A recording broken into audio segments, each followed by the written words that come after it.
Hey guys, this is Scott with the 1970 Chevy El Camino Restomod. I got the nitrous oxide system installed, and this is the first video to kind of showcase that.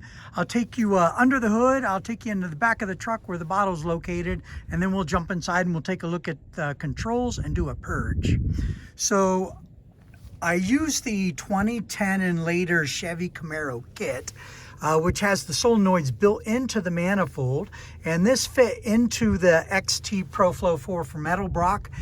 It did require some modifications. I did have a shop do the install and the tuning just so I don't blow the motor up. I wanted them to fine tune it. It's got a 75 horsepower shot. The Purge solenoid is located right here. Fuel and nitrous inlet solenoids, so it's a wet system. Again, just mostly having this installed for shows and being able to just take it to that next step. I have run it a couple of times. I'll do a couple more runs today, so I've been playing with it, but really wanted to be mild and there for the show application. And then the purge nozzles are located. The tubing comes from underneath. It routes up through the back.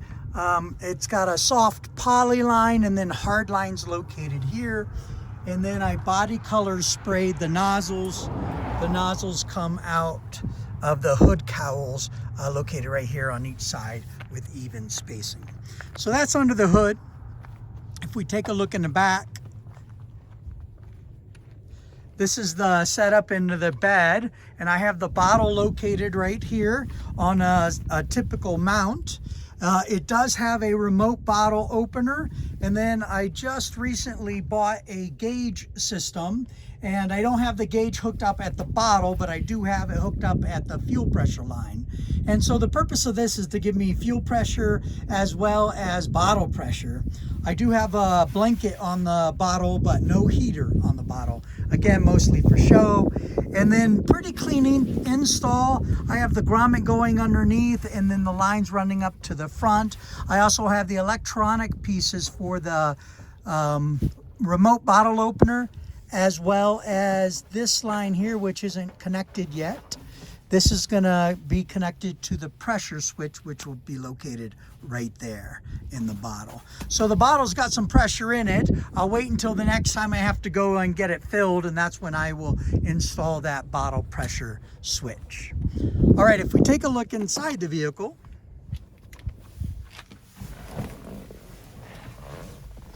we'll take a look at the gauge setup.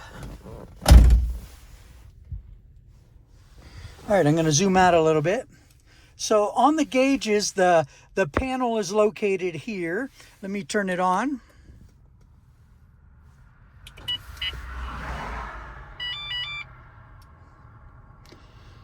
And so I've got the buttons located here. I've got a parking brake switch. This is the nitrous bottle remote opener.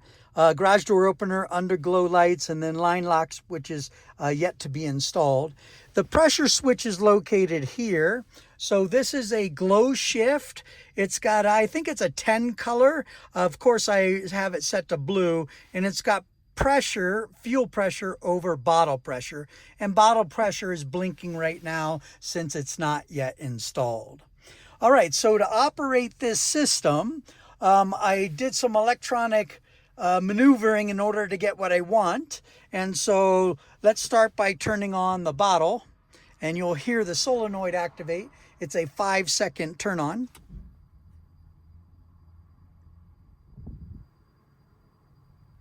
And when there's not much happening, I can feel it and I can hear it stop.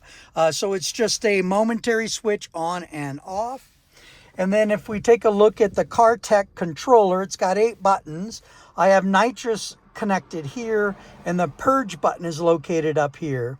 And this CarTech, while I love it, it is wireless, and it has some small watch batteries in order to transmit the signal to the wireless receiver, which is located down here under the dash. You can see it there.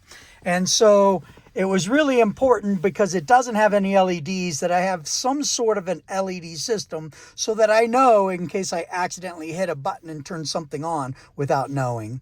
So I connected the nitrous to the check engine light on the Dakota digital dash. I thought that was really ingenious. I'm not using it anyway in a 1970 El Camino. So to connect that, it lets me know that, yeah, okay, I've got the nitrous activated.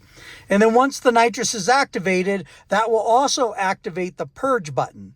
The purge will not be live until the nitrous button is turned on and I can see the check engine light. So even with the hood up, I'll be able to purge here. And then you heard it. Let's take a look. There's the purge for the nitrous. And then when I shut it down, check engine light goes off. If I try to hit the purge button, not activated at all. All right, so that rounds out the nitrous install that I put into this 1970 Chevy El Camino Restomod. Thanks for tuning in. I'm going to do a couple of runs today, quarter mile. I'm trying to shave a second off of my quarter mile time. And so I'm going to give it a couple runs today and see where I'm at. So stay tuned, and I might post a couple photos in the blog page for the nitrous runs. See y'all later.